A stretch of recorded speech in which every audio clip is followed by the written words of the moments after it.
Have you ever felt like you're working harder than ever, but your sales just aren't moving? My God, it's so frustrating when you're putting hours and hours and hours in. And I think the most frustrating thing about this is that when you have time off because you're feeling stressed, you're feeling like emotionally heightened because your business just isn't really moving, you feel guilty because you're taking time off when you should be working on this thing that isn't really doing what you want it to do. And it's incredibly frustrating. It's incredibly angering. It's incredibly saddening when you're like, I don't know what else to do. I'm at a loss. And either your sales might have been good before, but they've suddenly dropped off, which is a story that I do hear more than anything else. Or it could be that you started a business, but it's never really quite gotten off the ground the way you thought it would. It's not bad luck though. Okay, that is the good news. There are things that you can do. Okay, and I'm going to be walking you through almost like the framework that I do whenever people like message me and say, hey, like I've got this business that does this and this and this. I started it here and here and here. I do this and this. Sales are slow. Sales are this. These are always the things that I ask first. Okay, so I want to walk that through with you today because I feel like it would be valuable just to coach yourself if you ever feel like giving up. If you ever feel like saying, you know what, I just can't do this anymore. I can't put the same hours in. I don't know what I'm doing wrong. And I think one thing to remember here, and this is like the factual thing, is that we weren't taught in school how to run a business. We were never taught.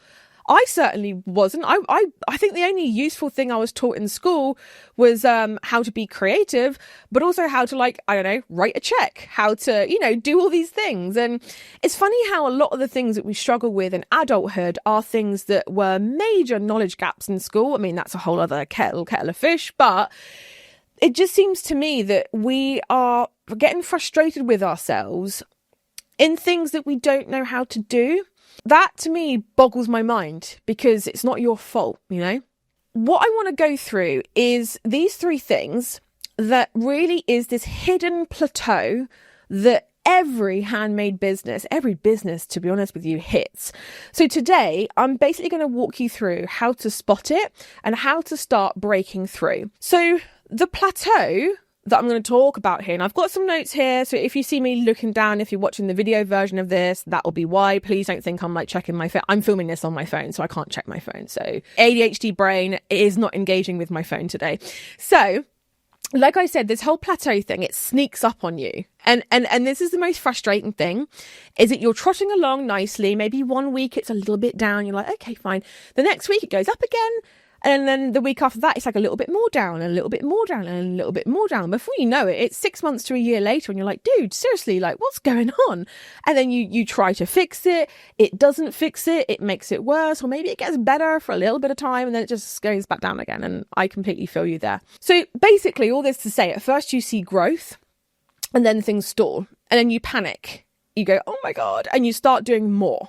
Because you think, right, I need to work harder because that's the only way this is going to work. If I work harder, which by the way, is not true. It's work smarter, not harder. But I know how our brains work and we just think I need to work harder. So you start doing like new products, daily posting, ads even, but nothing shifts, nothing changes. And like what I just want to really validate for you guys is that this is not a you problem. This is not anything as a personal reflection on you. You are not broken. You are not lazy. There's no problem with you. You're just stuck in the plateau of doing busy work, or plateau. I don't know what it is. Plateau. You know what I mean. So here's the three things. I'm going to do it as like signs. Okay. So if you hear a sign that you resonate with, I know, take a screenshot of the timestamp, go back, listen to it, take notes, do whatever you need to do. But please don't just listen to this in the car or on your walk or wherever and just kind of go, yeah, and then just like forget about it by the end of the day, because that's not why I do these episodes. I do them because this is exactly how I would conduct a coaching call. And I want that information for you guys for free out there so that you can actually start making some changes, because nothing saddens me more than a post in the group that's like, I'm just giving up. I can't do it anymore. And I'm like, oh my God, if only I could just like have a cup of tea with you and just talk about it. I know that I could help you. So here it is. So sign number 1 is you're busy, but you're not growing. All right. So this looks like an endless to-do list, posting, packaging, tweaking. Maybe you're like rebranding for the second or third time. Maybe you're tweaking your descriptions again. Maybe you're like, you know what? I think it's my logo. I think that's the thing turning people off. Or maybe I should sell these products instead of these products. Maybe like my old products people don't really want anymore. So I'm going to try this new thing. But despite this endless tweaking, you look at your sales chart or your sales projections or whatever, and it's just flat. It's just not really, there's no spikes. There's very little movement. It's just like meh. So an example here is that I worked with a lady who sold soaps, and she was posting daily on Instagram, which is a big thing. Like very rarely people who I work with are like doing the daily social media thing. And it was fresh content every day, you know, and she was doing that, but she never looked at her conversion rate. Not really. She knew it was kind of there, but she never really looked into it very much. She had plenty of traffic, but her pictures were so dark that people just didn't know or trust her enough to buy from her. So here's a quick win for you, okay? Is that this is a conversion problem. All right. So I need you to open your Etsy stats and I need you to work out what your conversion rate is. Now it does tell you, but if you want to know, it's orders divided by visits times 100. And that's how you get your conversion rate expressed as a percentage. I'm not a numbers gal at all, but I feel like that conversion rate formula is like ingrained into my mind. So here's the thing though, if your conversion rate is below 2%, you have a conversion issue, which I would recommend going back. I'm just looking on my spreadsheet here. I would recommend going back and listening to episode 81, which should be the one before this, because I'm going to be going into a little bit more about how, like, what you can do to fix this. Okay. So I feel like that would definitely be something that I would suggest to do, because episode 81 and 82 they're just really good pairings. All right. If you are having traffic, but you're not getting sales, that is a conversion problem, and no amount of extra traffic or extra posting or tweaking is going to change that, because it's in the appeal of your actual listings, not anything to do with your branding, not anything to do with, you know, all of this pretty stuff that is not really going to change things, which might be why if you're in this kettle of fish, is that what I meant? Yeah, probably. If you're in this category, I should have said, that's why it feels like you're running really fast, but it's like you're on ice. You're not really going anywhere. All right. So sign number 2. Shiny object syndrome. I'm laughing because this is me. Every summer, I don't know why it's every summer, but every summer I go through a shiny object moment. And inevitably I spend a week or two working on something that never sees the light of day, because I get to like September and I'm like, oh, okay, that was but you know what? I've kind of learned that that's how I get it out of my system. So I kind of allow myself a couple of weeks to play and be like creative for the sake of being creative. But yeah, shiny object syndrome. So if you're like, this week I'm going to do TikTok, next week I'm going to do Pinterest because that's the key thing. And then you're like, no, I need an email list. No, I need to post a reel a day. No, I know what I need to do. I need to create more new products. And you're just like constantly like, boom. If you're jumping from thing to thing, that spreads your energy far too thin. And actually you think you're being productive because you're like, I'm putting energy into this thing, which, you know, we're taught from a very young age that the harder you work, the more you get, which is not true, by the way. And I highly recommend for you to unlearn that, because I've had to, the past like 5 years, I've had to really unlearn that. And it's actually kept my business very, very small. This past year, I've kind of lifted the lid on that and things have exploded. So coincidence? I think not. But it spreads your energy far too thin, because you're constantly like, okay, yeah, if I'm working harder on all these things, eventually one of them is going to stick. But what you're not seeing is that you're spreading yourself out, and all these things that you're working on, A, are not really going to do anything because you're probably working on the wrong thing if it's a shiny object. B, it's not going to go anywhere anyway because the amount of energy that you're putting into it and effort is so small because you're doing all these other things, you know? So the truth here is growth doesn't come from doing everything. It comes from repeating the right things. I'm going to say that again. Growth doesn't come from doing everything. It comes from repeating the right things. The fact of it is that if you have made any sales at all, you have evidence of what the right things are. You know what I mean? Even if you've made 2 sales, even if you've made 1 sale, even if you've made 100 sales, you have evidence of what people want from you, of what's going to grow your business, of what's going to do good things for you. All right. So here's an example of someone that I coach. Now, she sold knitwear and she doubled her orders, not by adding Pinterest, TikTok, or any of those other things, you know, but by focusing solely on optimizing her Etsy listings for 2 months out of the year. Like, which I know she sold a very like seasonal product, but let me tell you, from spring to summer, she was spinning her wheel. She's like, oh my God, I need to do this, and this. And instead we were like, okay, what if we could make up for the lost revenue that you have lost during like the warmer months? What if we could just double down on Q4 and go nuts? And she was like, what do you mean? I was like, well, you know, like, okay, let's say you need like 50K. And you're thinking you're going to get like 5K here, 6K there, 5K here. No. Why don't we just do the entire 50K in Q4? She was like, no, you can't do that. I was like, okay, try me. So we did. And it was crazy. And it was like this unlocked of like, oh my God, like I've given myself permission to be able to make my business go crazy and then go quiet. And that's fine, you know? So your quick win is I want you to choose one main thing. That can be one main traffic source. It can be one main product category. It can be one main product, full stop even.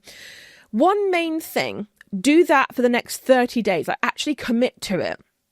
Like, let's say you've been getting more traffic on Instagram, more followers on there. Maybe not a lot, but maybe, you know, the numbers don't lie. And maybe you're thinking Instagram seems to be it right now. Commit to it fully for 30 days. All right. Sign number 3 is missing foundations. All right. Plateau basically is, how I see it, cracks beginning to show in the foundation of your business. All right.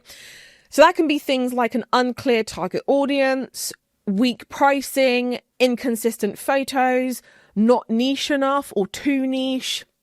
It can be lots of different things. And these are all things that we really go into phase 2 in the HBSA, the Handmade Boss of Success Academy.